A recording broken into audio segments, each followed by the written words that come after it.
Have you once again? Oh,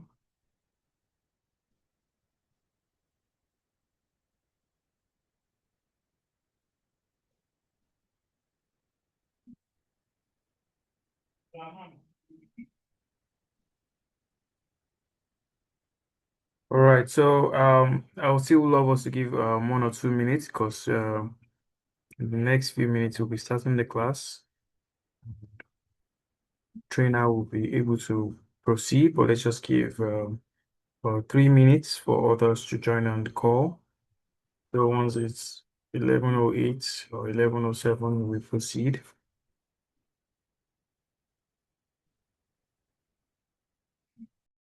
Hello, can I ask a question, Mr. Yes, Damola? yes, you can. Yes. The test commencing next week, Monday. Yeah. What's the format? What's the Test format. Is okay? it So MCQ, short it's answers, basically or options. You have options, questions, and options to pick from, and it's usually time restricted. So I hope you heard me. yes, very well. And it's based on the content, the curriculum, and what has been taught in the class, right? Yes, yes. Right. All right. Thank you. Thank you.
Okay. So we'll be proceeding with the class shortly. And before we do that, I would like to introduce our trainer for today, Mr. Mofe Akinola. Mr. Mofe Akinola is an AI engineer focused on building practical, scalable AI systems using low-code and cloud-native architectures. He works, his work centers on designing intelligent automation solutions that integrate machine learning, deep learning, generative AI, and enterprise platforms to solve real business problems. He has experience in developed AI-driven systems such as multi-agent business assistants, like operational analytics tools and workflow automation platform that integrates with enterprise environments. It also includes ERP and service management system. Mofe is particularly interested in bridging the gap between theoretical AI concepts and production-ready solution that organizations can deploy efficiently. So without further ado, I would like us to cheer up for Mr. Mofe, our trainer for today, Mr. Mofe Akinola. Mr. Mofe, please can you hear me? Hi, yes, I can. Good morning. Good Good morning, morning. everyone. Good morning. All right. Uh, Thank you. Let me stop you can take over from here, sir. all right, thank you. All right, well, happy Friday, everyone, and thank you for joining us again today. We are glad that you've joined us so long, and I hope that we can continue together throughout this entire course. Before I share my slides, I'll just briefly talk about what we're doing today. We're going to talk about scaling and serving machine learning models, right, for production purposes. Now, before today, most of the things that we have done has been focused on developing those models, right? Training a model, fine-tuning that model, and then trying to get the model to serve us how best suited, right? Or solve our best business use case. So today we're going to take it one step further and go from creating the models to serving them and scaling them for production purposes. And when I say serving and scaling, I mean now that we have defined our models, right, we need to make sure that they can handle the workload that we're preparing them for. So we'll serve them to a server, into a local server or a web server or some type of virtual machine that can handle the workload, and then we'll scale, right? Scaling is having more. The more we go on, you see more details. But that's just a brief of what we're going to go into today, and I hope you will enjoy this class. And I will be as gentle as slow as possible. And if, as always, if we need anything, if you want me to go back, if you are lost somewhere, I'll happily start over again or go over that point. All right.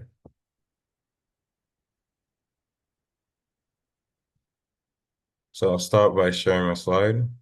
And also for this class, I structured it in a way that we will only do theory today, and then for next week we'll go full on practical and just have a one-on-one practical session where we can really see how we can, develop models and deploy them to an endpoint and then, serve them and then scale.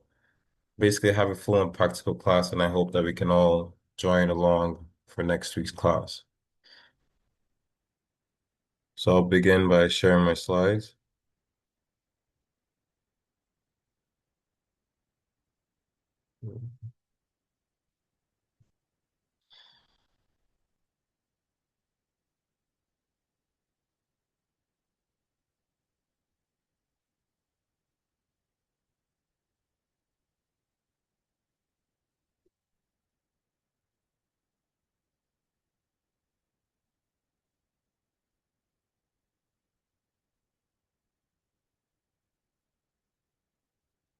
All right.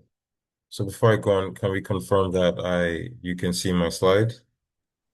Yes, I can see your slides. Uh, Also, I want to appreciate the people in the class today. I see some familiar faces and names, so thank you. We really want to give you the best, information and knowledge possible at Transformation College, and we hope that you can learn a lot from us. All right. So, like I was saying, we're talking about serving and scaling models. And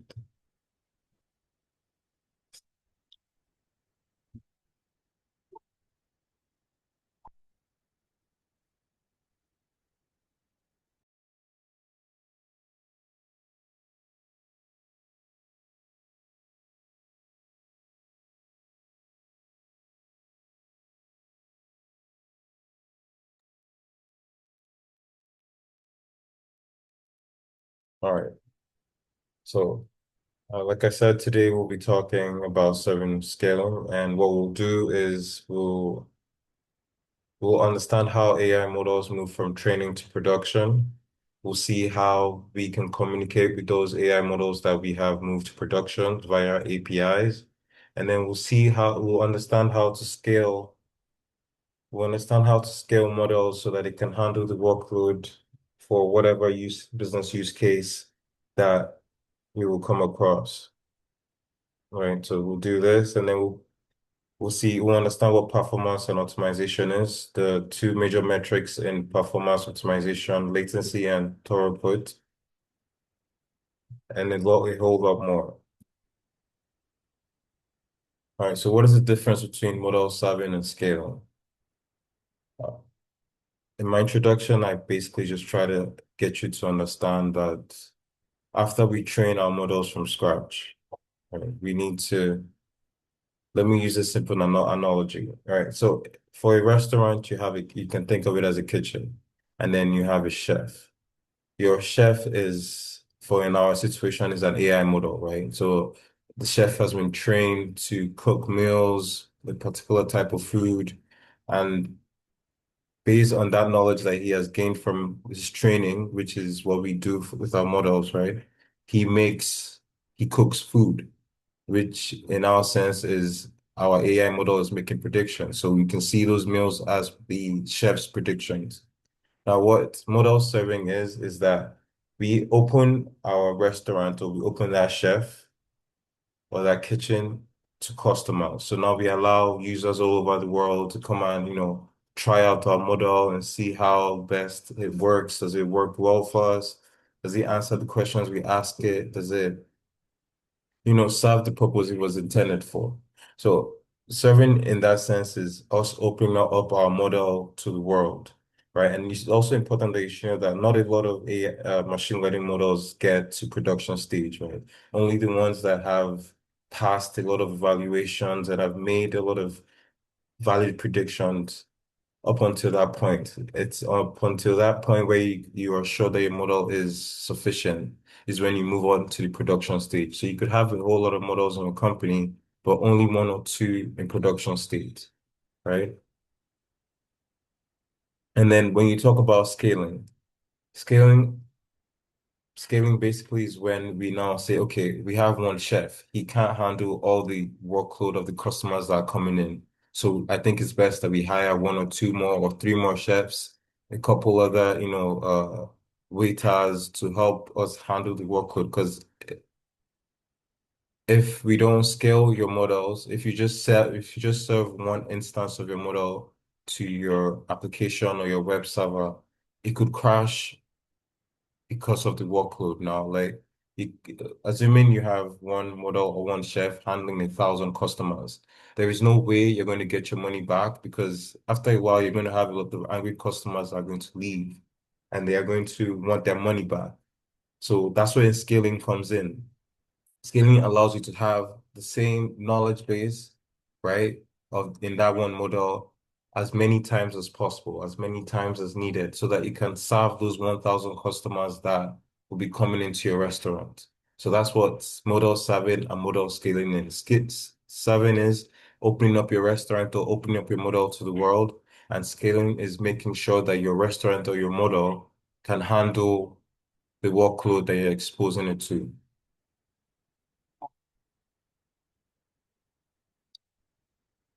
So, like I said, you scale a machine learning model means you're taking that small experimental model, like one of the models we made in class, and then we're preparing it for the real world. It involves making sure that it performs accurately, it's reliable, and it can handle the workload and the real users, right?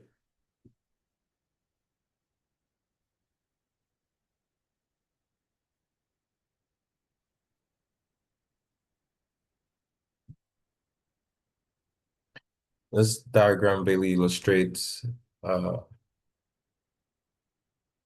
what model serving and model scaling looks like.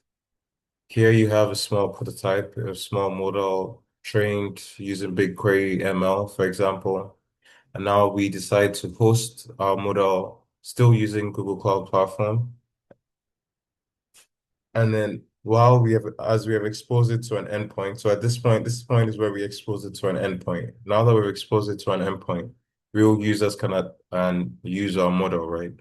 But if we don't scale our model into having different versions of it, right? So there are different ML clusters. So this is a different instance of our model. This is another different instance. This is another different instance. So all these models, different models work together to ensure that our application serves the end users to the best of its ability. So if let's say we decided to use, and just so you can understand, if we only use this one instance of our model could crash.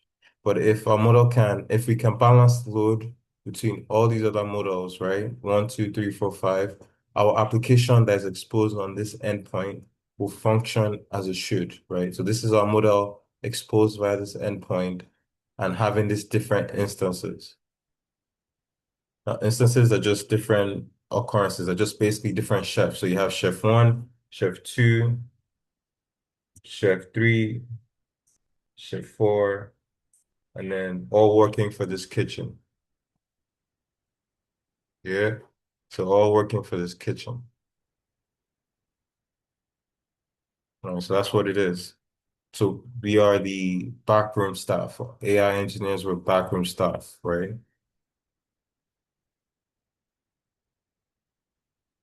All right. So now we're going from section two, we'll talk about going from model to product. And the when you say product, it means your application of the model you developed isn't just a prototype anymore.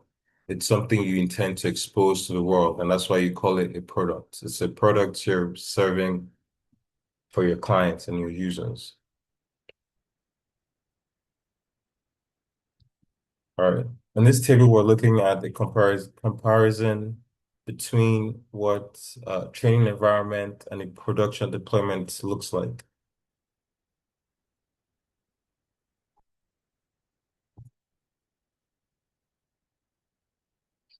Uh, Now, if we look at the dimensions column, we can see we have the goal. And what is the goal for any machine learning model is that to serve a purpose, right? But how do we get it to serve our clients?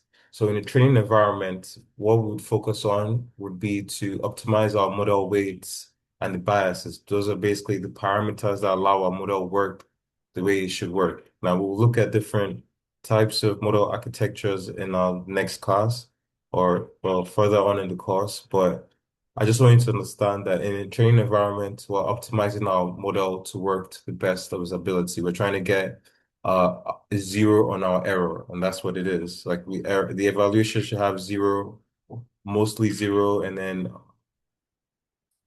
our model should be precise and accurate with zero latency. So that's what we'll be doing in our training environment, and that's what we've done in previous classes. We've built a model, and we're going to keep fine-tuning it until it's efficient as possible, right? And then the difference in the production environment is that now we're no longer training, we're making it work for our end users. We're trying to get it to bring money to the company, basically, right? So we built it to serve our end users. And like I said, the goal is to ensure that when people try to use our application, they get the results for what they wanted. They get the results for what they paid for, right? So that's one of the differences. The goal is different in training and in production environment. Now, the next dimension is the data. Where do we get our data? In training, it's usually historical static data that has been from the past, data for our restaurant now, it could be our store sales for the past 5 years, right? That's the information that we know. And in a training environment, that's the type of data that we use, data that is from the past, historical. The difference in production environment is that now we're using real life information. Now, if you understand what models are, is that they are trained on past data so they can make predictions on future data, right? So in a production environment, now the clients are coming with their own information, right? Information that we don't know, and they're coming to serve our model. Like, for example, it could be our restaurant now, we have new users, a new customer for it.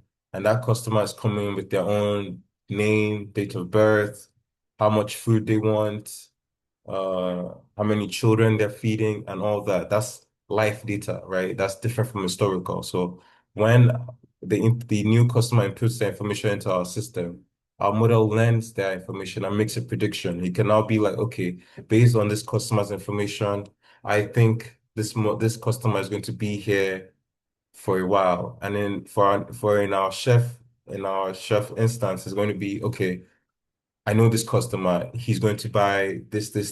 I'm going to make it like this, like this, like this. And based on the way I've made my predictions that made this food, I know this customer is going to always come back because he's going to like our food. That's what it is.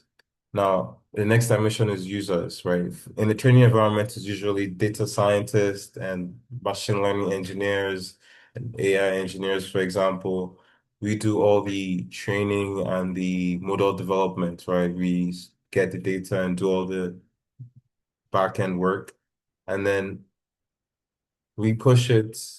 Then in the production environment, it's the new customers, the new information that we don't know about, right? And then for infrastructure, in the training environments, we use Jupyter notebooks or a local GPU, which will be expensive, or we can use Jupyter notebooks also give us GPUs to work through. And I'm sure later on in this course, I'll also remind you what a Jupyter notebook looks like. And in the production environment,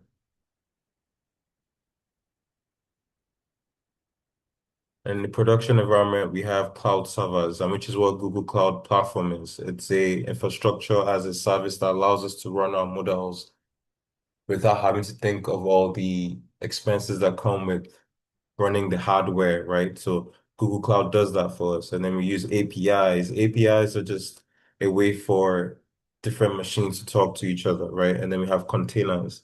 And containers allow us to get one version of our model and use it on different laptops anywhere in the world and it'll work. I'll show you more about APIs or containers later in this class. But cloud platforms is what we used previously, Cloud Server, a Google Cloud Platform. And then the failure cost, the next dimension is we just restart the experiment, right? We can easily, since it's just testing, we can easily scrap the model and start again.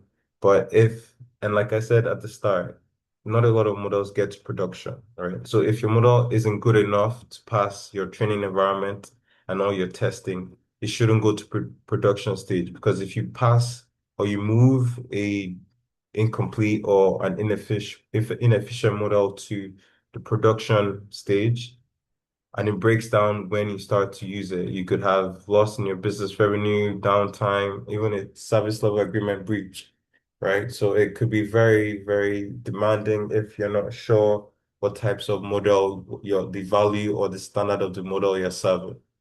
And then the dimension is always accuracy over speed. You need to make sure that your model works like it should. It should be efficient and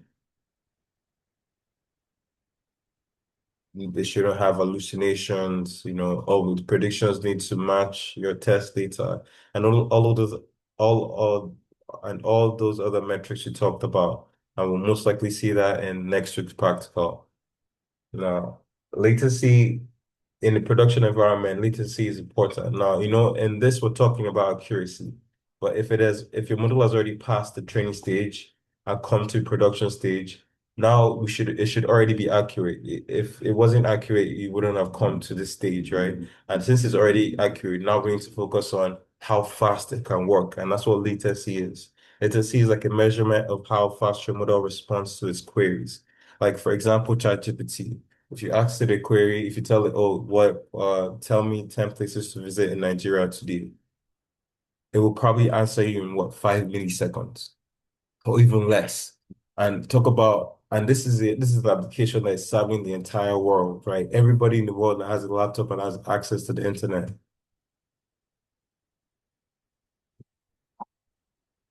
can use ChatGPT, right? Every single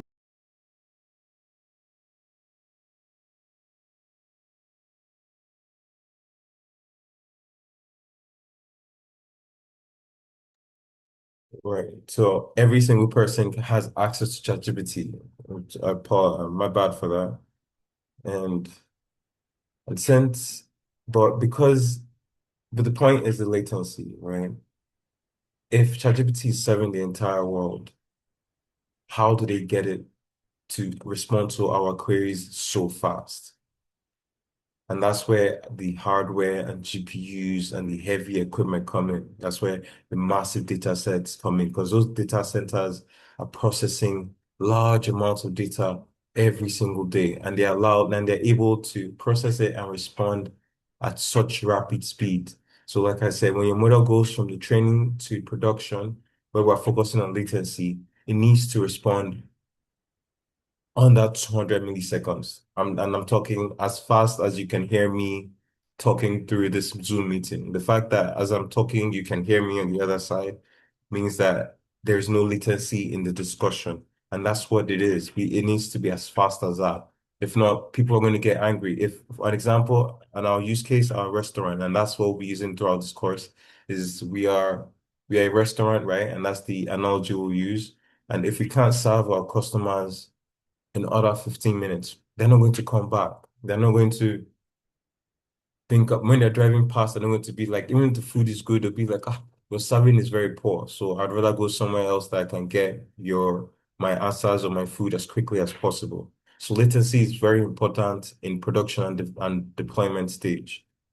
Right? And then and the training and the last dimension is language and tools. Right. In the training environment, we use Python, PyTorch, TensorFlow, and these are the ones I'm familiar with, right? And they are basically the standard is what the world uses today to train models. And in production, we're using frameworks like Fast API, we're using Docker to containerize our application, and Kubernetes to handle clusters, and GCP, Google Cloud Platform. That's the platform that hosts our model, or Amazon Web Services, the AWS. So these are the different, this is the difference between a training environment and a deployment environment, right? So production is serving and for serving and scaling, this is production. So in the production, that's when you serve and then you scale. So what is a production environment, right? In a production environment, these are the different elements which include your web server, right? This is basically your host. It could be your laptop or, sorry, I take that back. That could be your local host or your web host, like Google Cloud Platform or Azure, that allows you to host your entire application, right? And then you also now look at the model runtime, and this is the environment that allows your model to run. So is it GPU or CPU? And usually it's most efficient to use a GPU, a graphic processing unit, to handle your model's runtime. That's the only time where your model will work as efficiently as possible. And that's what those big companies like Facebook or Meta and Amazon use. They use GPUs. You also need your database, and this is what handles your information. So all the records from our new customers in our restaurants, our recipes, our timesheet, everything, all the data that runs through our company's day to day that we used to track are usually stored in your database, right? So they store the information, they store your predictions, and then your model can even go back to your database. And that's another terminology, but your model can go back to your database and retrieve historical information if it needs that to answer a user's query, right? And then you have your message queue. And this is basically just means for a restaurant, there's a queue. There's a line of people waiting for food, and that's what it is. Each user has sent a prompt, and a request goes to our server in milliseconds, although it will go as rapidly as possible. So we'll go from the client's laptop to our web server, and our web server will return with the response, right? The message queue is basically that, obviously, for example, I send a message through somebody in Lagos to send another message, but my message gets to the ChatGPT server before the other person. So the model or the application will answer my query first, right? respond to it as quickly as possible, and then the next person's query comes in. And this is where scaling happens, that instead of having a message queue, for example, and the next person waiting for my queue to go through, for my query to go through, we can serve or we can scale our model into three, or we can have three or more chefs. So if one chef is cooking for me, another chef is cooking for the next person, next another chef is cooking for the next person, and like that, like that. And that's where, so instead of having a queue, we just have, once I come in, somebody's attending to me, they already have my order, my food is there, 15 minutes, I've had my food, 30 minutes, I'm out, boom, and that's it. Next clients come in, and that's how it should be, right? So instead of having a queue, we can have scaling. That's what traffic is. And then the monitoring layer is basically how we can monitor how our model is performing and see if it's uh, handling the request. Is there too much workload on a particular chef? Do we need to hire too much chefs, or do we need, more equipment for the chef to work with? So we're just basically monitoring the different elements that make up our kitchen or our restaurants. So we track in tech terms, we track our latencies, how fast our models responding to our clients. Is there any error rates? Is there a drift? A lot. We can track, honestly, basically you just need to track your model and see if it's performing. And based on the metrics that we know, our different errors, our evaluation metrics, our precision, our accuracy, F1 scores, all those things, we monitor them and ensure that they are within range, they're within viable or valuable range. And then a load balancer. No, so a load balancer basically is, I'll use the restaurant first. The load balancer, for example, is,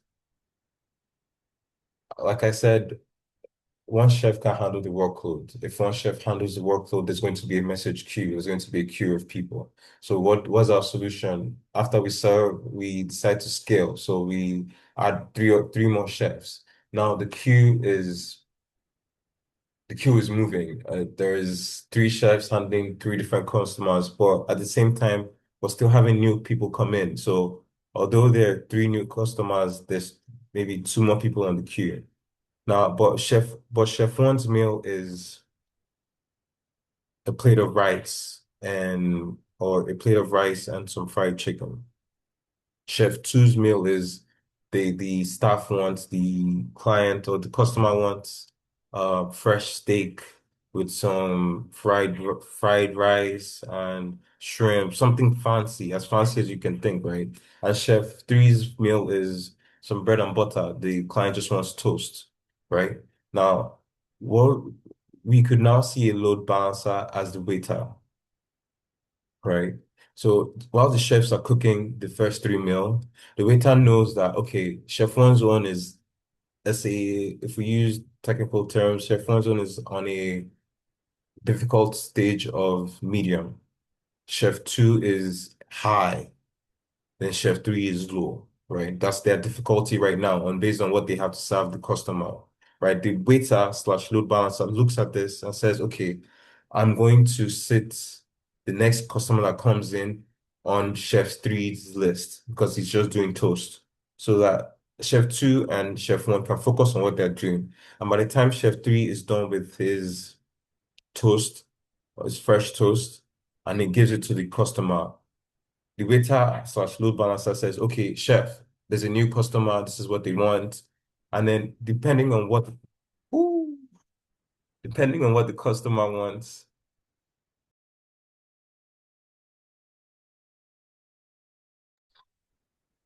depending on what the customer wants, it determines what the chef's difficulty is, right? So it could be on the new customer now could now want something extremely fancy as well. So it means Chef 3 is on difficult level high as well.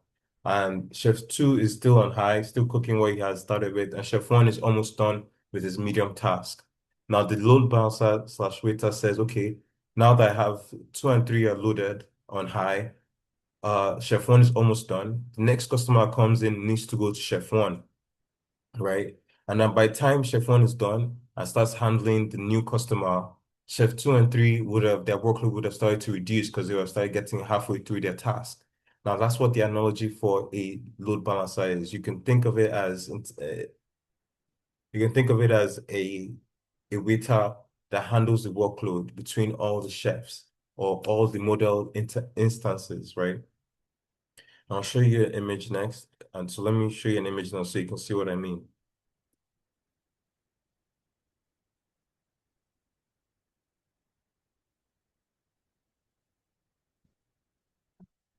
All right. So this is an image illustrates what the graphical production environment should look like. You have your web server, which is your host. So this is our Google Cloud platform that handles our entire application, right? So this is basically the house. This is a house for the entire application, right? And then you have your on the here you see your users are coming in. This is the traffic coming in. So this is user one, customer two. This is our restaurant. This is a different this is a web laptop and this is a phone. So they're different. There's a queue for laptop, there's a queue for phones, right? There's a queue for desktop, there's a queue for different versions, right? Different versions of application, all coming into our restaurant to get their service, to get their food. Now, the first thing they'll go through is our load balancer, our waiter, for example. Now, this load balancer will now determine, all right, which of our models has is free or can handle the task that is in hand, right? So this load balancer now drives the information into our different models instances. So this is what model instances are. Instance one, instance two, instance three. Instances are basically just a copy of your original model running in your web server, right? So they're just the same model running in different containers, right? So you can have different models running simultaneously to serve your users. Actually, your load balancer travels information into your model. You pick chef one, chef two, or chef three. If chef one is free, it gives it to him. Chef three, chef one goes, analyzes the data, makes his prediction, and then responds back to the user. And then they see the response on their laptop, right? If we look here, we see the monitoring layer. Now we monitor our system's performance, the precision, the accuracy. Is there error? Is there a bug we need to fix? What's going on, right? So these are the different components of a production environment. Your database, your model instances, your load balancers, your monitoring. So you could think monitoring as the CEOs and the CFOs in your restaurant. So your restaurants, your waiters, your different chefs, their store where they store their food and the information and the records, and then the monitoring layer where the CEOs and the owners of the restaurant monitor what's going on in their kitchen. So a real world translation and what it looks like is going from our notebook, so our Jupyter notebook, or to production. And your phase one would be your data science, where the data scientist trains your model on the historical record, and we get an accuracy of 91%. This still lives in Jupyter Notebook, but it is your model's first version. Then phase two will be your packaging. Now you're ready to take your model from the notebook into a fast API application, so like a Python application that handles your request. And then you expose it via endpoints, either post/predict, and you can test it. So we're still testing it locally. So this is after we've trained the model, we wrap it with some code and make it look fancy so that it understands what we're trying to use it for, right? Phase three is we move it into a container. So we containerize our application and then we can now move that container into our Google Cloud platform and host it, right? And I will look at what containerization is further down in the class. And then step four is when we now deploy our container. So the container we created here that contains our application, which at the core is our model, right? So at the core is our model wrapped in some Python fast API code. and then we put it into a Docker container. Then we now take that container and take it to uh, Google Cloud Platform or the AWS platform. But for us, it's the Google Cloud Platform, yeah. And then we can auto scale it to 4 replicas. So replicas, instances, model runtimes, they're all the same. Just four versions, 4 models doing the same thing, 4 chefs doing the same menu, right? And then you had add your load balancer, which is your waiter that monitors the workload. And then you watch in stage 5, you monitor, you cloud watch, you make sure your predictions are accurate, you make sure your accuracy basically doesn't drop below 88%, right? You want to keep it at 90 as much as possible.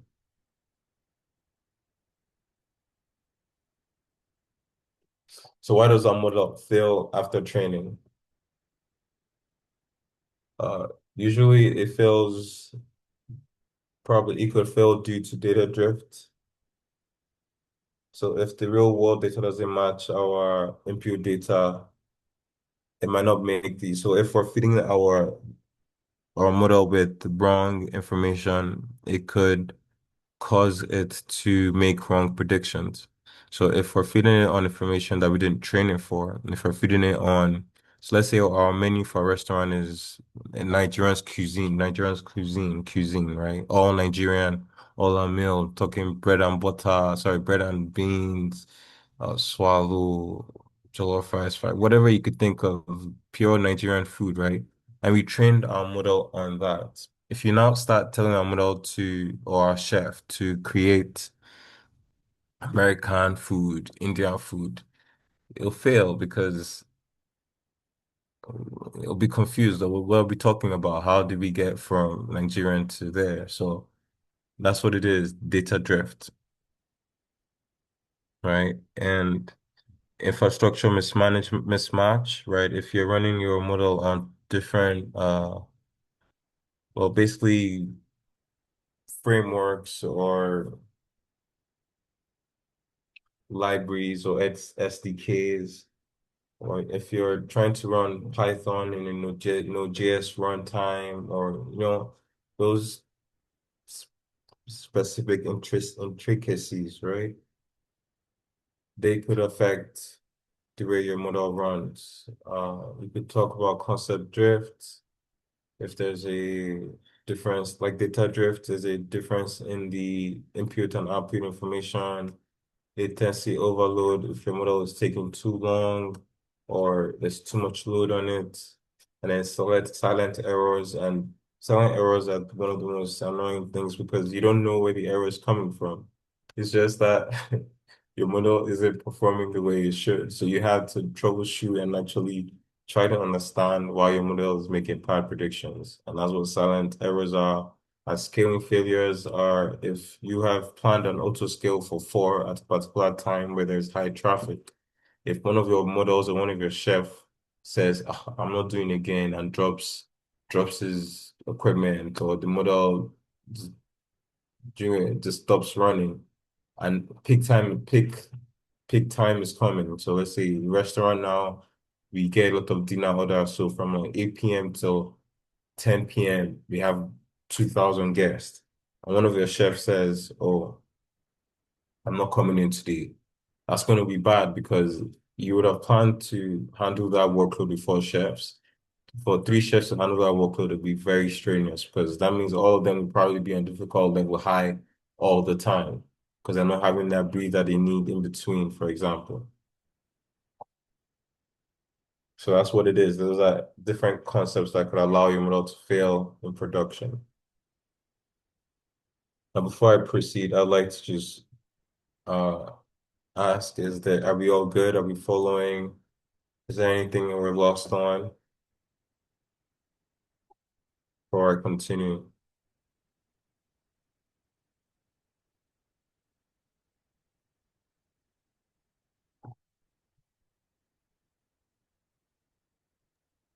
I'm following so far, and I understand with all the APIs, and I understand to this point.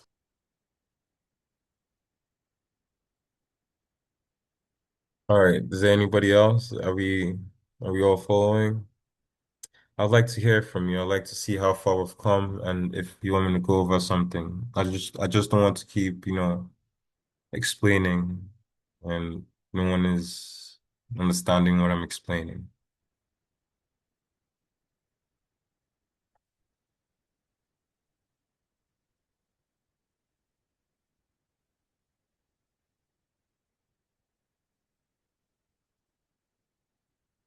Anybody?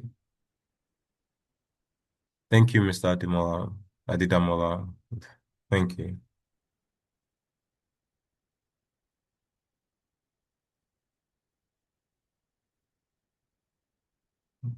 All right, well, please feel free to reach out in the chat. Uh, feel free to reach out in the chat and let me know. All right, I'll keep going because of our time, but I'll be I happy to can come see on. people are giving like Patricia is giving a thumbs up. Tony also gave a thumbs up. So Okay. All right. All right then. Thank you. So I'll keep going, but please reach out. I really want us to, these are good skills we're learning and they will add so much value to you going forward. I'm telling you that anywhere in the world, if you talk about model deployments, cloud platforms, and the fact that you understand what it is, you don't even need to develop them, but the fact that you understand the way they work and how they can bring value to whatever problem you're having is tremendous value or so can I ask a tremendous question? knowledge. Sorry? I want to ask a question. Sure. Um, what exactly is a container in Docker? Okay. Well, I I intend to talk about this in this class, in this same class. So I will when we get there, I'll go into it in full detail, and if you don't understand it, I'll go over it again. Is that okay? That's fine. All right then. All right. So now we'll talk about mobile serving. We talked about this is one of the. So now we'll go further into model serving. All right. So now that we understand why deployment matters. Now we're going to look at what the intensity or what it is to actually serve a model and how we get the models to respond to our users' use case, right? So we understand what deployment is. Now let's see the technicalities behind it.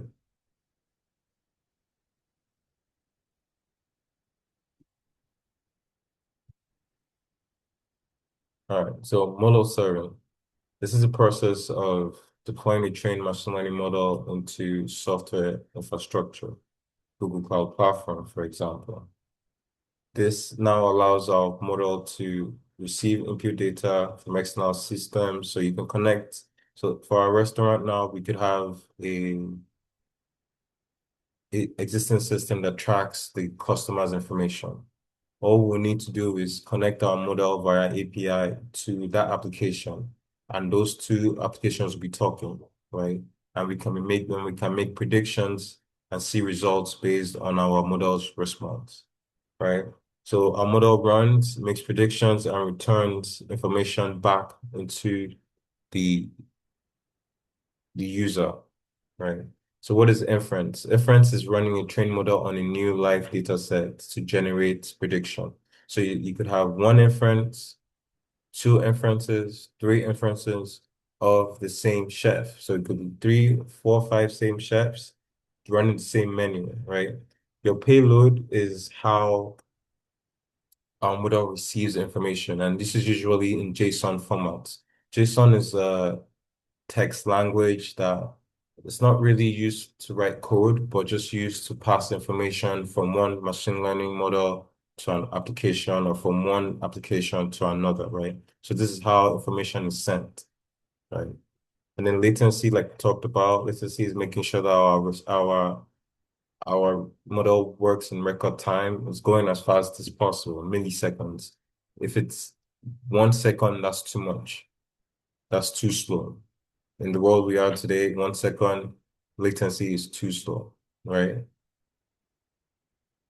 An endpoint is what we expose our model to. Now, I was going to show you how we exposed our model in my last class about 2 weeks ago, 3 weeks ago, but I intend to show you how it looks like in the practical next week, and then we'll make a inference hitting our model endpoint. So basically, you're exposing your model to the real world via this endpoint, and that's what an endpoint is. So it's a specific URL, uniform resource locator that addresses or shows the users where our model listens for requests.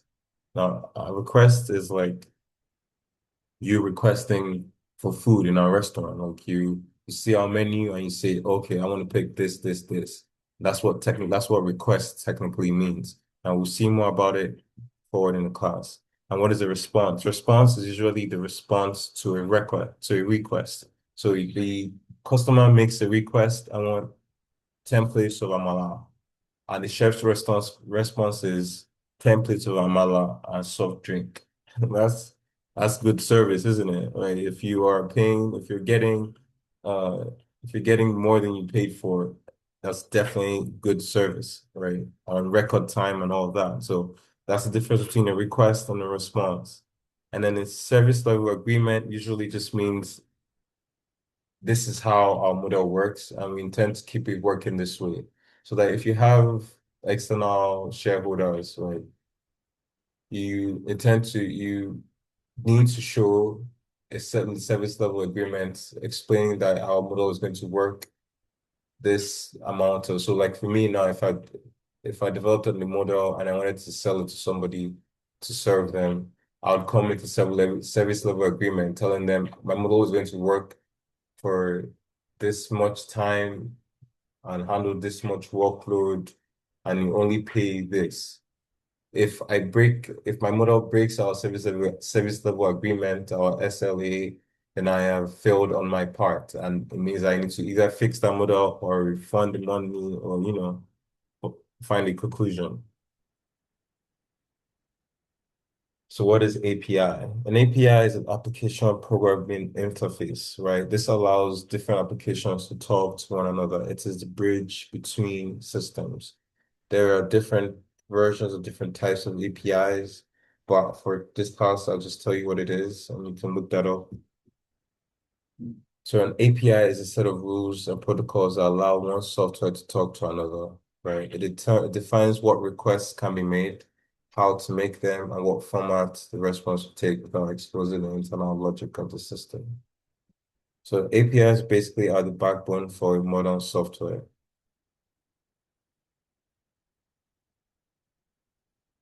Now, you could also think of API as a flow truck. So in oil and gas domain, you have upstream, midstream, and downstream, right?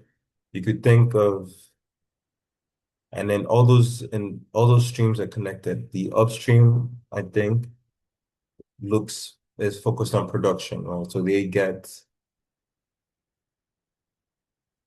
the oil from the ground, right? The midstream, I think, transfers the oil from the upstream to the downstream. And then the downstream is where we have our petrol stations. They serve us the fuel, right? They are the ones that we get the fuel from. So we don't see the back end that happens, right? So you could think of API as the midstream in a sense, right? It could be the midstream, and in our restaurant analogy, you could also think of it as a waiter, right? Because I know I said the load balancer as a waiter, but you could also, but yeah, the load balancer is a waiter within your system, and then API is a waiter outside your system, right? So we look at it in this image, it shows that we have our client. Our client is the application, right? Our WhatsApp, ChatGPT interface, Instagram, right? An API so let's say our user makes a request. Or in our restaurant, our user says they want something off our menu. The waiter would take the food, the information, the request to our kitchen. Our kitchen also has a waiter, so let's keep it that way. Our kitchen has an internal waiter or tracking system in a sense, right? I don't want to confuse it because I'm saying waiter now. So let's say our kitchen has our AI model, right? Our kitchen has our AI model that connects to our system that handles the workload, right? So the API is a waiter that takes the information from the customer to the kitchen. And then our kitchen processes the request and sends a response via API back to the client, right? So it's a two-way thing, and that's basically how API serves the application. I know I have confused you a little bit, but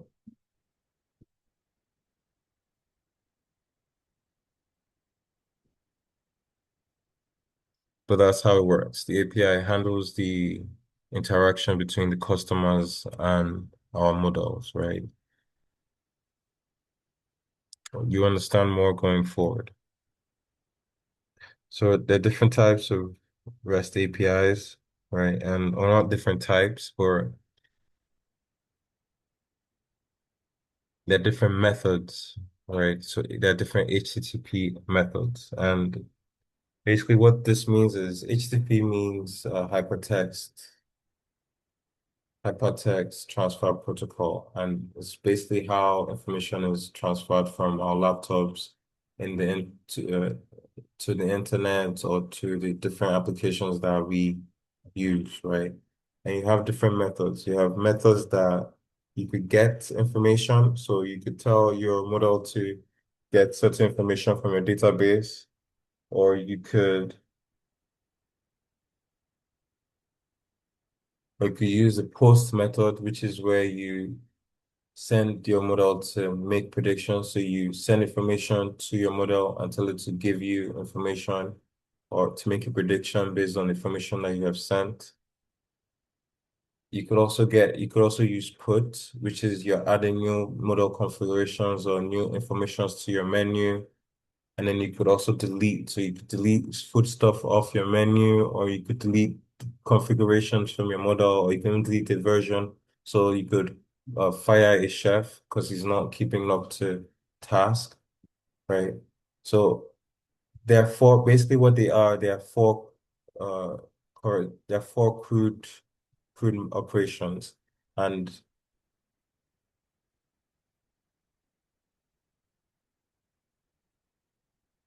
basically what that is you have a create, which is post, to get, which is your read. So look at it like this.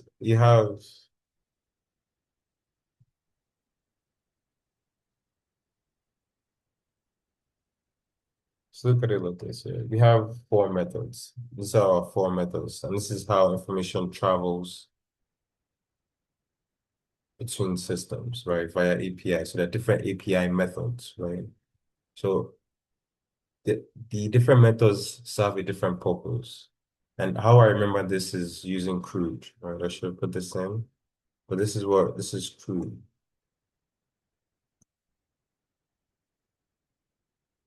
So crude basically stands for create, read, update, and delete, right? Now, this abbreviation just helps us understand the different API methods. Now, if you see you're going to create information or you're going to create a new item in your menu, for example, you use the create method, and that to create is to put, right? So you put information. Oh, sorry, you post information, right? So to create is to post information, right? If you're going to read is to get information. So you create a new prediction by sending information, or you add a new item, or you want to get a new prediction from your model. So that is what it is to create new information from existing information, right? So you're posting, and that's where you send your model to make a prediction. To read is to get, right? So you're getting information. You're not creating any new information. you're getting already valid information already exists in your database, right? So that's when you're reading, right? To update is when you put new information, add a new menu item to your menu, or you add a new configuration to your model, right? And to delete is when you remove certain information, delete a certain version of your model, right? If you're not using it, so you sack a chef, right? So that's how those are the different API methods. And I know this is slightly confusing, but the more you see it, the more you understand. This is just a basic introduction into what APIs are and how they allow interactions between two different models, right? To just understand this.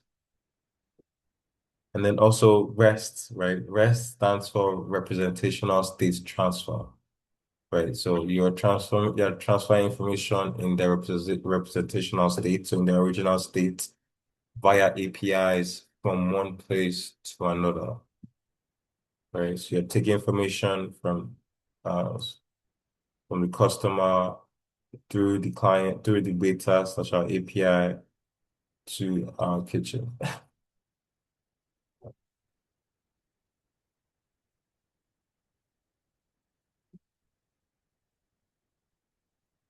Now we'll talk about system architecture and AI serving infrastructure. Now, I showed you in the image before, we looked at what the internals of our AI model application looks like, right? We looked at our main kitchen, which is our web server, which hosts our entire application run phase, our entire application. And then we have our load balancer. But now we're going to introduce our API gateway, right? Now, you can think of it like this. Our web server starts from about here. So you can see our web server starts from here. And this is where we're hosting our application. This is GCP, right? Right. The API gateway serves as that connection between our application and the user's application, right? So you could have different apps. So it could be the mobile app, a web app. You could have a partner that connects to our application via our API. So we expose our model to their own software as an endpoint, and they can make predictions using our application, like for automation purposes. The API gateway stands as that bridge that connects those applications to what services that we provide. So let's say after a user makes a request, right, it goes through the API gateway, right, via, and then all this is just the authentication, rate limiting, these secure shell, server shell, secure server layer, and then routing. Those are terms that you come across later on. But the API, these terms make up the gateway. So once the request goes to the gateway, it hits our load balancer first. And once it hits our load balancer distributes the request to the different chefs, right? And those different chefs handle, so this could be high, the workload could be high, medium, or low. And this load balancer determines which one handles the next user's request.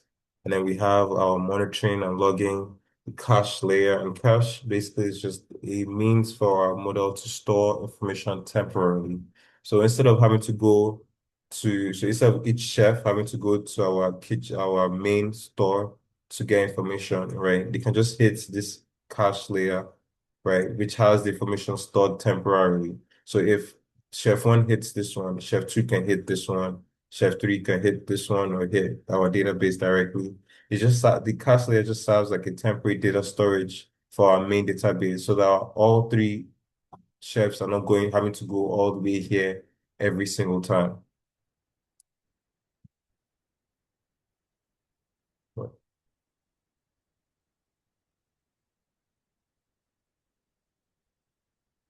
So a real world explanation, a real world example would be, another real world example would be a customer service bot, right? and you would have to define the model type, which would be a fine-tuned large number model trained on the bank's frequently asked questions on the products they serve, right? You will now need to look at the serving layer, the application. So this is where the application will be served on. So it is going to be GCP. Then we'll add our load balancer inside the application. So like I said, the API stays outside the application. Our load balancer stays within our application, our fast API application, right? So we'll deploy the application on Google Cloud Platform, and then we'll use the load balancer to handle the workload and manage the scaling, right? And then we have the input layer will be the customer messaging via WhatsApp or mobile apps. And then the processing layer will be our application, understanding the intent of the user's query. It could context retrieval. So if you use our restaurant analogy, it could be understand what they want from our menu, understand how we make it, and then return the user's response or the user's food, right?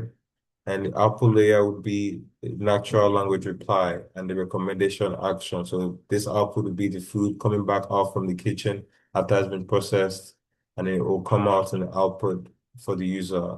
And then the scaling will now involve you need to get a lot more chefs, or we need to get a lot more model instances running in our back end. So different model running at the same times, so they can handle at the same time, so they can handle the workload during the peak hours. And then we have our monitoring dashboard that monitors how many messages per minute, how many unanswered queries,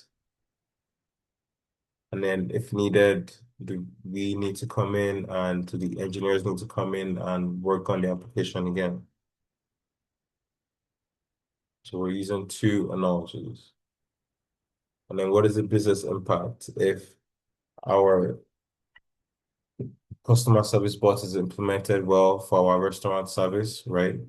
For example, it means that clients or customers can know what we have before they come in. So it takes the workload off our APIs and so it takes the workload off the load balancers, right? So if the users can just ask what they want to know from our website, they already know what we serve and our time. So when they come, they already know what they want. So instead of uh the chef already even knows beforehand, it's just there's a lot of connectivity that having a good system architecture and quality serving, quality scaling, right? Divine or severe monitoring. It just brings immense business impact and value to whatever use case it is. It just brings efficiency to your use cases. So now we go to deployment services. The previous class, we talked about the different deployment services, and the one we focused on was the Google Cloud Platform. Now, in this one, we'll look at other deployment services. So this, and like I said, these are the major deployment services in the world. And the fact that you know one of them at least has put you one step closer to being very extremely tech savvy in the world that we're living in today, right? So we're looking at Amazon Web Service. This is another one. This is very detailed, intentional software or service as well. They have their own SageMaker. So SageMaker is their full machine learning ops platform that allows us to train, deploy, and monitor applications. And they have their ECS and EKS container orchestration. So this is how they handle containers. And like I said, we'll look at what containers are later on in this course, but a lot of all these services work with containers because containers make it easy for you to take your application that you developed on your laptop locally and run it on their platform. So instead of having to go and build your application from scratch on their own platform, you just take your container, right? Your entire application runtime, all the information I need, take your container image and you upload it into their image registry. And once you have it on the server on their image registry, you can just run your application and you have your app working online, right? So this is their own container orchestration. And then they have a Lambda, this is serverless function deployment. I'm not fully aware with how AWS works, but I use Google Cloud and Microsoft Azure for a lot of my activities. So then we look at Google Cloud Platform. And then we have Vertex AI, which is Google Cloud's own machine learning platform. So you see they have their own. And then this is for Vertex AI. So basically it's the same thing, just different service providers. So Vertex AI managed ML platforms for training and servicing. So we've looked at that in our previous classes. And then they have their own Cloud Run, which allows for serverless containers. So this is their own containers orchestration as well. And you have the TPU virtual machine. So that's a tensor processing unit virtual machine, right? And this allows for custom tensor processing. TPUs are a lot faster than GPUs, but we'll see that on later on in the course. And then finally, we have Microsoft Azure, right? And then they have the Azure ML Studio, so it allows no code and pro ML ops platform. So you can see all of them just have their own. They've made it easier to just develop models on their platform and having to write too much code. And they have their Azure functions. It allows you to, do different functionalities, add different functions to your applications. And they have the OpenAI service, which allows you to talk to different models that already exist, right? And you can look at their global shares. Amazon, 33% of the world.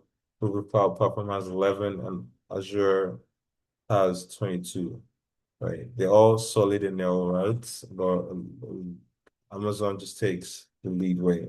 So I'm guessing they're good functionalities. I will find out one day, hopefully. And then we have the local or cloud deployments. Now, the the key takeaway from what this is you need to understand each dimension. And each dimension has one is running locally and the other one on cloud. Usually cloud local is when you're using your own laptop, and then cloud deployment is when you're using services like GCP or Azure or Amazon Web Service.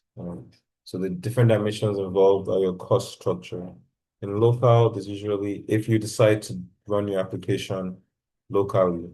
So if we're going to use, so like in our restaurant now, let's say we decide to have our own local server. We're not going to use Amazon, or we're not going to use Azure or Google Cloud Platform. We're going to get our local hardware, and we're going to have our own data set, small data set, a small data center, a small hardware, CPU, a machine that we can run just in our restaurants, right?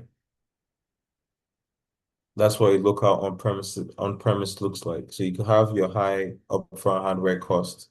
So the difference is basically that if you're going to run your machine locally, you're going to have to pay to run it locally. You're going to have to get the hardware that you need to run it locally. And this is when you're talking of data centers and GPUs and CPUs. But for the cloud deployment, you don't need to do all that because they already handle that heavy costing. All you need to focus on is how much,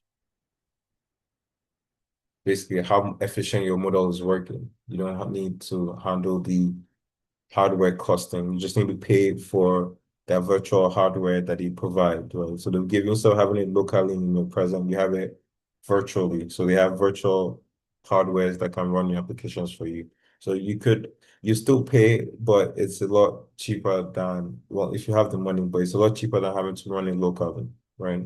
And then scalability is limited because once you buy a particular hardware, you're stuck with that virtual machine, you're stuck with that hardware. So if you're buying a Windows 10 uh local server, it's local server that has a Windows 10 installed on it, and then you use an operating system like Ubuntu, your scaling is limited because your disk space or your RAM, for example, is what, let's say you have a 12 GB and then 8 gig RAM, something like that, is limited. That's what it is. That's what you bought, right? So if you're going to be scaling, you need to either buy a new hard local server or upgrade that local server, and it would cost you a lot more money to do that.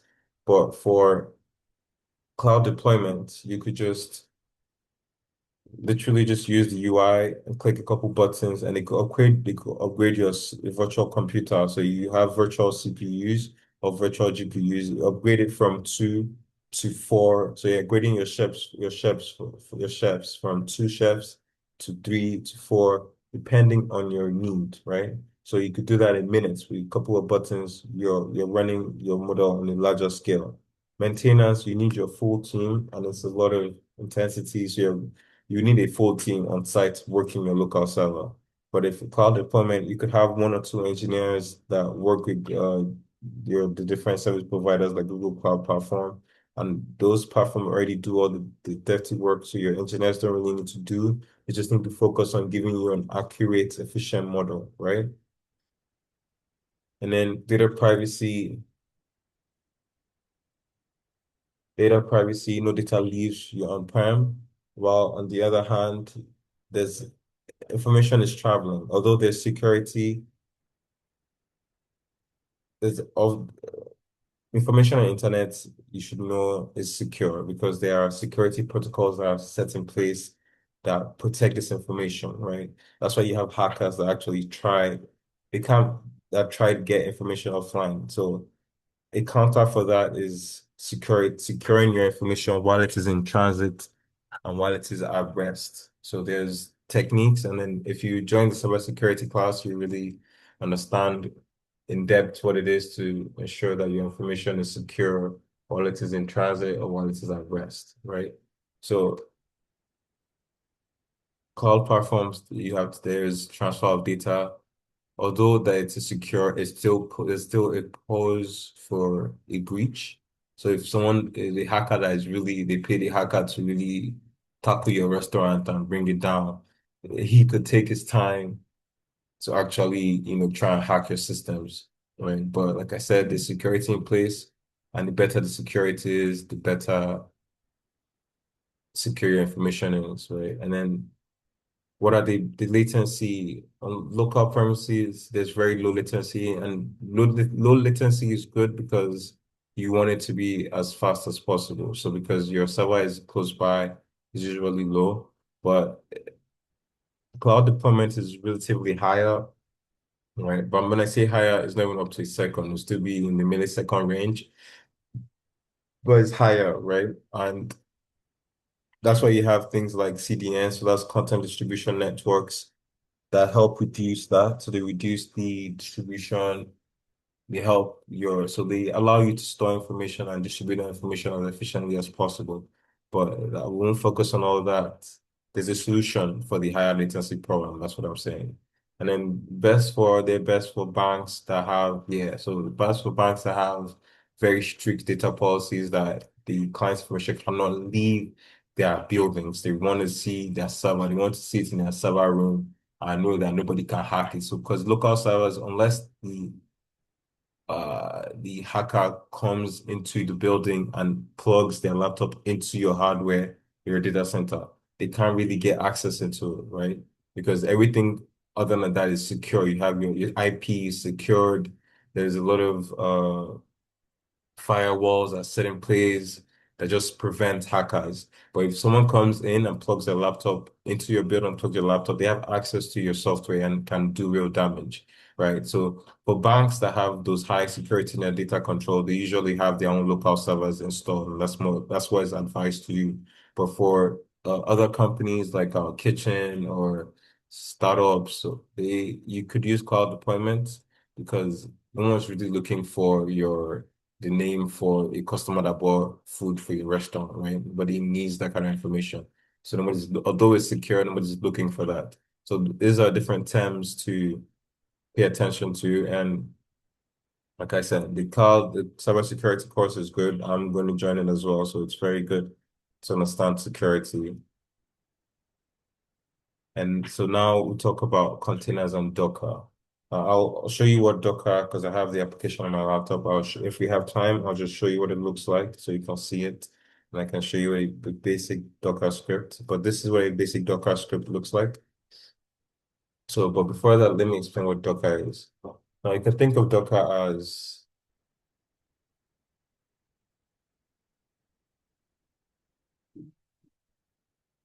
right, so this is my analogy, right? And I'll try to explain it as best as I can. Okay, so you can think of Docker as the branch manager, right? We have a restaurant, and then you hire a branch manager, and you tell the branch manager, I know what a region manager, right? So the region manager knows the standard for our restaurant branch A in Lagos, right? He knows what they do and how well they do it, right? So that region manager now says, okay, I want to replicate what Lagos is doing in Ibadan, in Oyo, and in Ekiti State, right? And maybe some places in the east or even in the north, right? He wants to replicate that thing all over Nigeria, right? Now, we need to take the, and our restaurant A is the major, is what we're looking, that's our major sample. So we need to take all the informations, all the information and all the things that make restaurant A work. We need to take that same idea and spread it into our different branches across Nigeria, right? So when you say Docker is a regional manager, I don't know what the, let's say, yeah, let's say we focus on the West. So a regional manager for the West, right? West Africa in a sense. Yeah, we could say West Africa. So a regional manager in West Africa is that big, right? But you want to replicate our restaurant all over Africa. So, but he needs to move that restaurant, one in Lagos, and all the information and make it what it is today, what makes it the the standard it is today, and move it to the other branches that they want to build across West Africa. So they'll take containers and pack all that ideology, all that content, all that information, and the scheduling, the menus, take that container, right, and push it into another location. Now that location that I moved it to, once they open the container, it's going to be running the way the first restaurant in Lagos One was running, right? So that's a Docker container. Now that container, you say that take that same container and you put it at the different other locations around West Africa. And once it opens up, it needs to be running the way the restaurant in Lagos is running. That's that's the first analogy in Docker and Docker containers. Now that I think we understand what a container is, we want to look at what a Docker image is. Now, once you have a container, a Docker image is, there's a word for it. Yeah, so Docker image is the blueprint.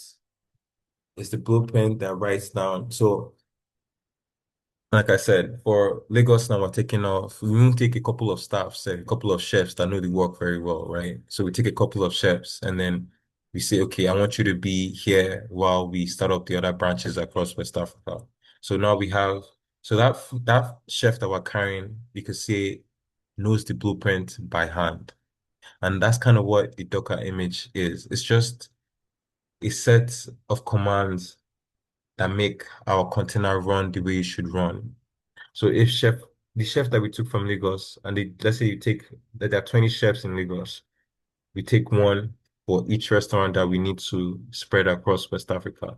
Because that chef knows it by hand, knows how our services should run, once the container opens in that new location, that blueprint runs, that chef runs our blueprint the way it should be. I don't know if we get it, but it's just that, so once we have our container set up, we need to add a blueprint to it, and that's what makes the image. So instead of having to explain to new staff, new chefs what we do, that existing chef just lays down the blueprint and the containers can run the way they should run. So those are the three major terms in Docker. So I'll explain the slides now because I just wanted you to try and understand the analogy that comes with it. Now, it says the problem. The model runs on a laptop, Python 3.9, scriptline 1.2, but crashes on server Python 3.1, scriptline 1.2. I don't know why. Now, the problem is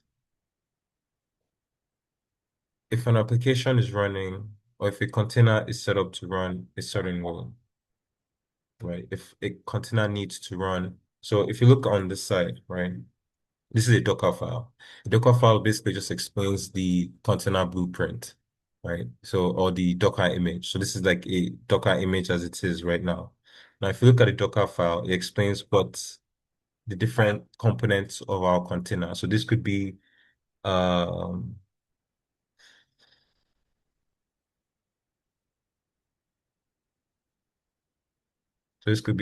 okay, for a restaurant, it says, oh, we run with our kitchen staff run a vacuum deep fryer 2000 with automated refrigerators attached to it, and we have 10 ACs. But you get that's the first thing is the runtime. What makes the application run? What language do we run in, right? So a Docker file explains what the image is, explains the blueprint. So use Python 3.1 now is equivalent to the libraries or the language that our application was built in, right? The working directory directs the well, let me just explain the line of code and then we'll try and use our analogy to explain it better, right? So it says from Python 3.3.10 Slim. This is our working language. This is the Python version we use to code and write our application in, right? This is the location where our application main file is. A requirement file basically says the different libraries that we need to get our application to run, right? Like our ingredients, right? Our carrots and our different things, right? And then this is a command to install the libraries, right? So buy the ingredients that we need. That's what this command means.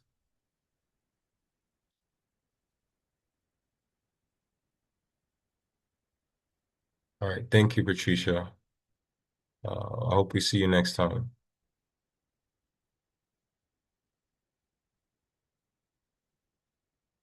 So we'll talk about run pip install requirements, and then you can copy, and then this command says copy the model. Okay, you know what?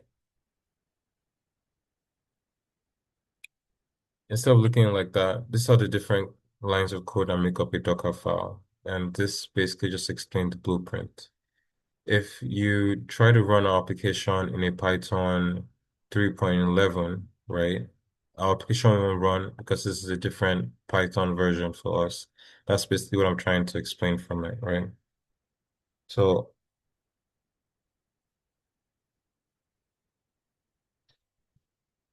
I'm not going to go into full detail because it might just confuse us, but I just wanted to understand that Docker allows us to run our applications on different computers the same way, right? So this blueprint allows us to start our application and host them on this URL or URI, a local port, so that users can make requests. So the Docker container packages all the AI model and the entire environment. So the Python version, all libraries, system dependencies into a portable unit. The container runs identically on any machine, laptop. So it could either be the AWS, GCP, anywhere. So that's what I'm trying to get to. That when we have our container set up, we can now run the container on our cloud platforms. So it could be on any of those cloud platforms that we have come to know, Google Cloud and so on and so forth, right? So the Docker files are recipe, it shows us how to build the container. The image shows us the blueprint, the build, right? And then the container is the running instance. So once the container runs, our application should run as it should. The Docker hub or registry is where you can add your container images, right? Your Docker images. So there are a lot of Docker images, and I'll show you what it looks like when I open my Docker application. So, Mr. Adidamo, I know this was a very tricky explanation, but I hope I got through to you in some way. But Yes, like I said, yes, you did. all right, all right. Thank you. The more you see it, the more you understand, the more you get used to it. All right, so we'll do scaling models. And like I said, you're for scaling your model, you're trying to make sure that it can handle the workload that it is exposed to, make sure it maintains performance, is reliable, and is cost efficient. Usually, usually you monitor your application and you make sure that it can handle the workload. There's no overheating, and then and that's why you need to scale. So you just scale the application to run and handle the workload. So you could either scale it vertically or horizontally. Vertical scaling is when you're going from small, so you're going from a s- decent CPU to a GPU model, or so you're scaling vertical, you're going from CPU, GPU to TPU, right? So it's simple to implement. There's usually no code changes, but your hardware will have a ceiling and it can't keep going big forever, right? So once you reach large, it usually just means that you can't get more than this. Either you start to scale horizontally, that's where horizontal scaling comes in. So by the time you get here, you now need to start getting uh different running instances of your same model, right? So you have 8 identical instances running in parallel. So this application that you have here is running 8 times.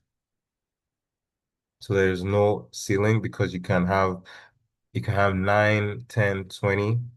There's there's tolerance. One goes down and another one continues. So if we lose M5, the other 7 will cover for it.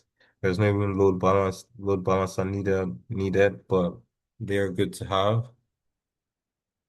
And there's no complex. There's a load balancer needed, sorry, and then there's more complex orchestration. But this is just so you can understand what it looks like. And then from what we understand from load balancer, our internal with or software that allows us to handle the load for our models. So we have traffic incoming, and then it meets our load balancer first, and that handles which model goes in. So this one has 30 requests per minute, 350 requests, right? And can handle 350 requests per second. So basically, load balancer just splits it out, and then our models handle it. There are different algorithms that help in load balancing. You have the round robin, where each request goes next in rotation. You have the list con sends the server with few requests. List concentrated or concentration. You have IP hash, where only specific users only hit a particular server, right? They can only hit this model instance every time they come in. So it's attached to a particular IP. And you have the weighted algorithm where powerful servers get more requests proportionally. So this is basically what a load balancer is, and I hope you understand it.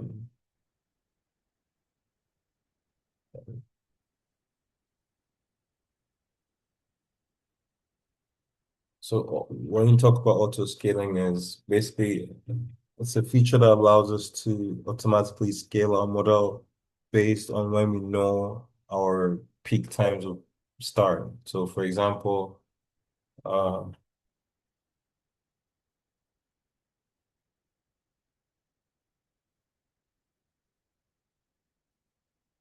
so for example, For a restaurant now, we know that for a restaurant now, we know that between dinner time, our services, we get a lot of customers, right? So we can auto scale and say, okay, I need four more chefs to come in between the hours of 5 p.m. and 10 p.m., right? That way, when the load starts to come from that at 8 o'clock, the chefs are ready to handle it till closing, right? So that's basically what automatic scaling is. You automatically add or remove model instances based on the real time metrics set during that sets, right? So during peak periods, we hire a lot more staff, and during low traffic periods, we reduce the staff. So that way we're minimizing cost, right? So those chefs are not having to work the entire day. They're just having to work like 5 or 4 hours, which is saving money for us, right? All right, so we can look at triggers that could be if the CPU's usage has gone above 70%, or the memory is above 80%, or there's a request is going above 500, the model automatically scales, and then we have a lot more models running during that period, right? So during this period, we have like one or two models here, there's five, there's four, you know, and so on. Then you could scale out, so you could use using GCP, and then we can add more scalings, right? More chefs, add more containers, and have a model running. And then you can scale in. So when the load drops, the number of chefs drops, and the number of model instances running also drops. And then you can cool down. There's a 5 minute window that prevents trashing, right? So there's a period where which you set that allows the model or your hosting platform to balance out before upscaling or removing a model, right? So it's just this balance in the addition and the removing of our model instances. So we'll look at performance optimization. Now, these are two main metrics in performance optimization. We have the latency and the throughput or throughput. And latency basically just talks about how fast your requests are being received, right? And they usually measured in milliseconds, right? And then you have the different types of latency. You have the P50, P95, and P99. And basically all they're saying is for the P50, it's 50% of our requests are working at our set latency time frame, right? So it means that 50% are working good and the other 50% are decent. So it's just a way to monitor the metric. Then 95% means that 95% of our responses happen within our set time, while 5% are having some sort of delay. Basically, and then you have the 99%, which is 99%, right? Are working 99% of our responses are happening in our record or determined time, and then 1% are not having good service from our model, right? All these help us represent and understand our user experience and also help us, determine or if we need to modify our model, retrain our model, or basically just find out why our model isn't responding in record time. And throughput basically means how many requests does our system handle in a particular period of time. So it has nothing to do with speed. It's just a monitoring metric that allows us to know that, okay, our model has handled this much, and then we can now see how long it took using latency to see how much each request took, right? So throughput and latency are often together. So we see in throughput, we see how much requests were made in a particular period of time, and in latency, we see how long it took.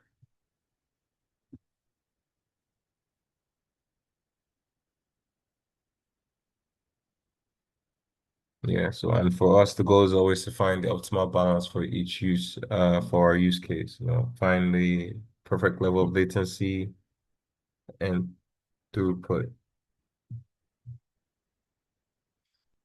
So we'll talk about the hardware for GPUs and hardwares that allow us to run our applications. It could either be virtual machines or local servers, right?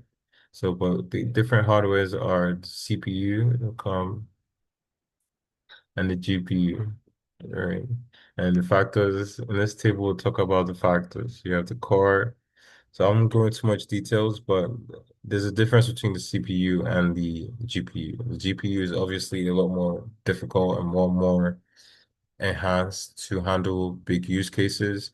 Like this now, the NVIDIA A100 core, CUDA core, is a processing unit that handles a lot of data processing, right? It can handle it as efficiently as possible as compared to the 128 high power cores, the CPU, central processing unit. Basically, the GPUs are a lot better, right? They're limited in parallel tasks, and these ones handle tasks parallelly, right? The inference speed is about 100 to 500 for large models, which is a long time in machine learning time. And this is 5 to 50, right, for the same models, right? So you can see how this drops a lot faster. This responds a lot faster than this. And then the costing would be the standard EC2, which is for Amazon Web Service, right? It would be about $5, $0.05, right? And oh yeah, but this is more expensive. The GPU is a lot more expensive than the CPUs because it goes to about $31 per hour. They work better, so obviously they are more expensive to obtain.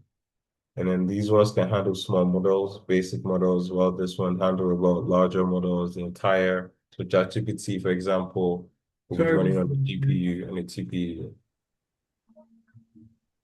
can you hear me? Yes. Yeah, please. Sorry to cut you. I have a question. Yeah, go ahead. All right. So, I wanted to be sure for let me put it in your words. Let me say for someone to build a kitchen now that has different chefs, at least maybe two chefs. With what how would you be able to run to know your costs before eventually creating your kitchen? Because I can see that on standard here EC2 for AWS is 0.005. Like, is there a way you can calculate your cost down for, for running your project on your local host first before you deploy it online? Because it seems like we have to make payments to certain for certain APIs or certain things before we can actually even build a project at all. All right. Well, so thank you for that. That was actually very good.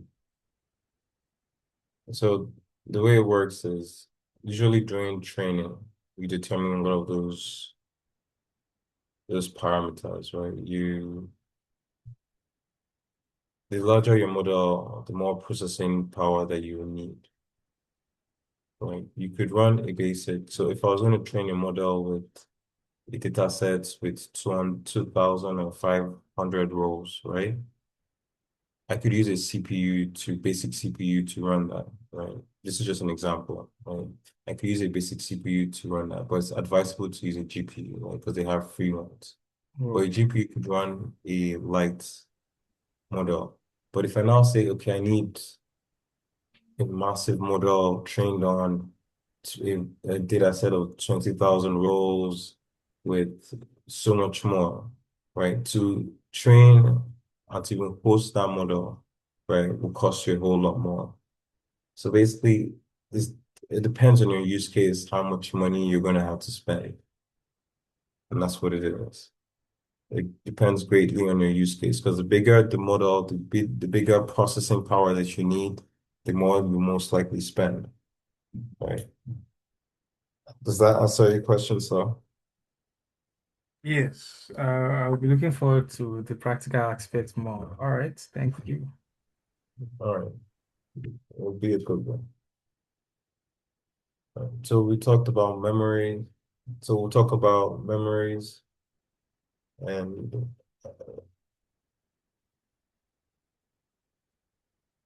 all I think you need to take from here is that the GPU works a whole lot better and has a lot more larger processing space and processing memory. Although it's expensive, will work better depending on your use case, like I said. If you want a bigger model, you need to use a GPU. And then the two supports for CPUs, basic sklearn, XGBoost. But for GPU, when you're now looking at major model development, you have to use frameworks like PyTorch and with the CUDA processing core or TensorFlow or the CUDNN or JAX, right? So even the tools are different depending on what you're trying to develop. And then look at monitoring and maintenance. And monitoring is an important part of any model development or workflow because after you build it, you need to make sure that it's working the way it should. You look at your infrastructure monitoring. How's your CPU working? Do you need to switch to a GPU? Do you have enough memory? Do you have enough disk space? Is your network fine? So is your servers running? Are they available resources? Are your resources basically enough to handle the workload you're exposing your application to? You also monitor your API. You have to make sure you're getting your there's no error rate. The latency is between our expected types, right? And is the API responding to the correct information? You can even monitor the rates, the amount of requests a particular user is making. Because some people now, I'm included in some people because when I started using GCP, I would make models over and over and over and over again. So because I'm trying to learn it, right? So I'm trying to make as many different models as I can. But after a while, I noticed that they blocked my IP. So every time I try to make a request or try to build something, I'm blocked out because I've basically overdone it. I've over hit the amount of requests that I'm allowed per second, and that's what it is to rate limit. And I think I should also say this here that you should always note that if you're using any cloud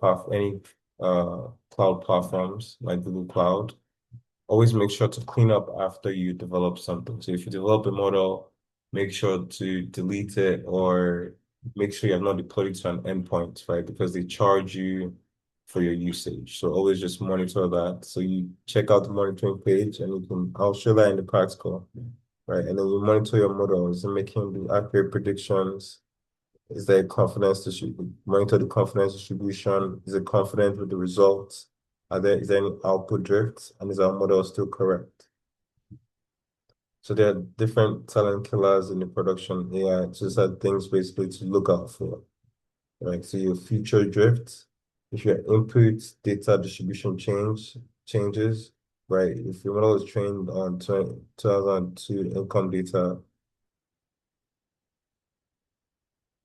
right? But if you're not imputing 2025 income pattern, right?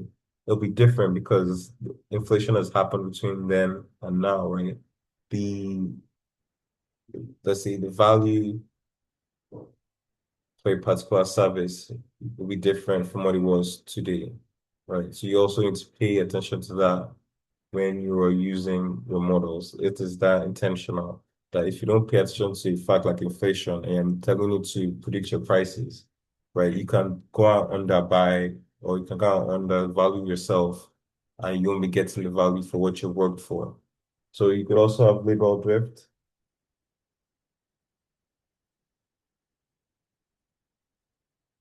Basically, the information, all this just basically says that the information you're feeding your model is wrong. It could either be the feature, the label, so if your columns are wrong, the value informations, the concept, if you're teaching it about food or Nigerian cuisine, and you're not telling it to make predictions on American cuisines, it's gonna get it wrong.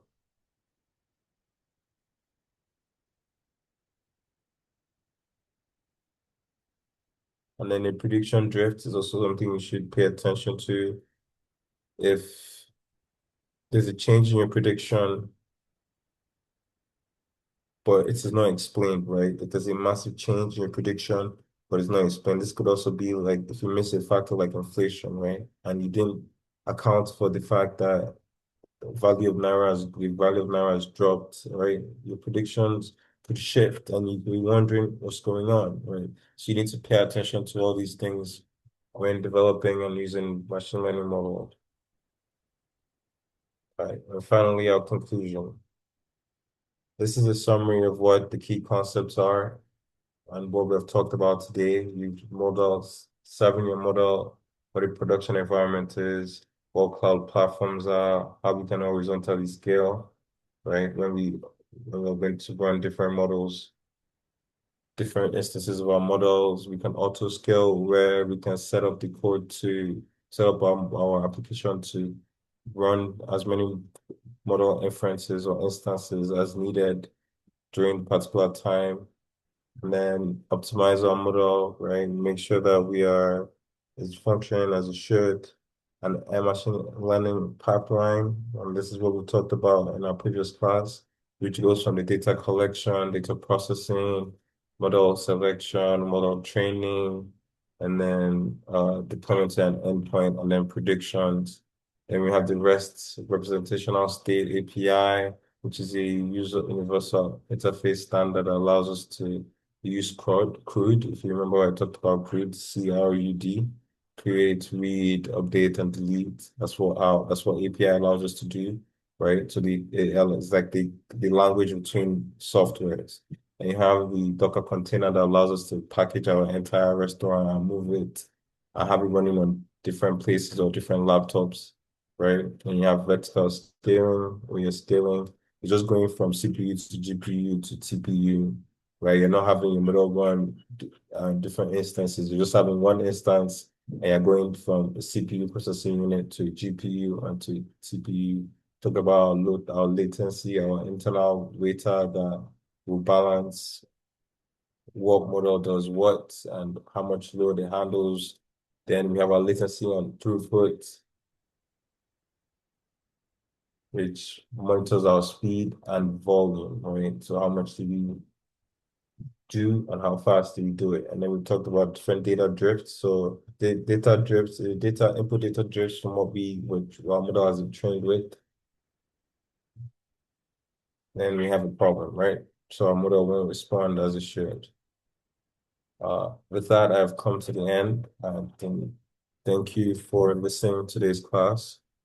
And I hope that with this, we will be better prepared for the class next week. And I want us to come ready with our laptops and I'll walk us through what we need to do to develop a model, get it to an endpoint, and make a prediction. And then we'll also look at other elements of machine learning lifecycle and how we can scale, how we can,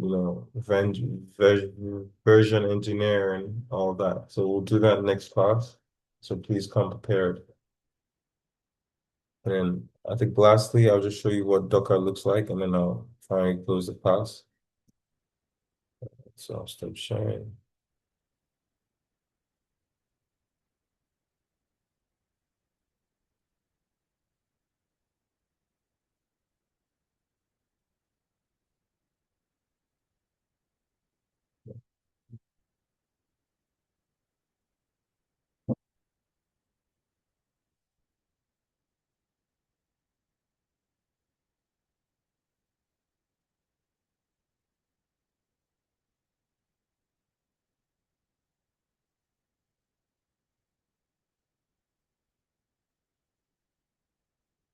All right, so this is Docker. This is what the application looks like. You have your different containers. You have your images. So this is an image. All right, and you can see the commands that make up the image. So this is our blueprint. It's as complex as it gets. What I showed you was a basic Docker image. So this is an image, and if I run this image, right? If I run this image,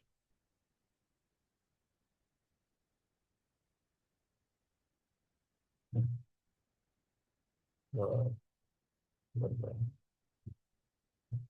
if I run this image, so that's the image, and this is the container for that image. So if I run this container, it should run, and I can run Postgre on my laptop, but I'll show you what it looks like to run a local WordPress using Docker next class. This is Docker. This is the different images, and then there's a Docker hub. So this is where you have, these are my personal images, and this is a hub for people's images, different engineers from worldwide, right? They've made different applications and you can just post it, right? And then you can download it and use it. So we'll look more in this next class, and then we'll go forward. Yeah, thank you again, everyone, for staying to the end of this class. I hope you've learned a lot, and like I said, this will be of great value to you going forward. So with that, I want to say have a good weekend, and I'll see you next week. Thank you once again. Thank you very much, Mr. Mofe. Thank you so much. This was a very insightful and amazing class. I learned a lot from this class, and I would like every one of us to appreciate Mr. Mofe also by sending your appreciation and sending a message to the chat, or you can unmute your mic to speak. You can just send a reaction so we can know you are active and you were part of this amazing session. Okay, I can see Tony. Tony is already saying, thank you, sir. We really appreciate you for today's session. And I would like to remind every one of us that has not registered yet, if you're yet to make your registration payment, kindly send the admin a message, talk to the admin, and she'll put you through on how you will be able to complete your registration so that everything will move smoothly. Okay, I can also see Kende Alabi. Thank you so much, Mr. Mofe. It was an amazing session. And the person with the phone Infinix S5 Lite said, thank you, sir. And Amaka has dropped a reaction. I'm sure everybody really loved today's session and we really appreciate this. And I can't wait till next week because next week is going to be even way cooler than today. So without further ado, I would like to remind every one of us that please and please, it is very important that you complete your registration so that you'll be able to participate in your exams and also you'll be able to get your certificate. And note that if you have not paid for your registration, moving forward, you might not be able to write exams or you might not really be able to, your test might not be valid. So I want to use this opportunity to say thank you very much for coming to today's session. I hope to see everyone next week. And from Transformation College, we hope to see you all again. And please don't stop learning. Always look for a way to improve yourself, to better yourself, and try your best to position yourself in the best place for your future. All right. Thank you very much, everyone. And I'll see you next time. Have a wonderful weekend.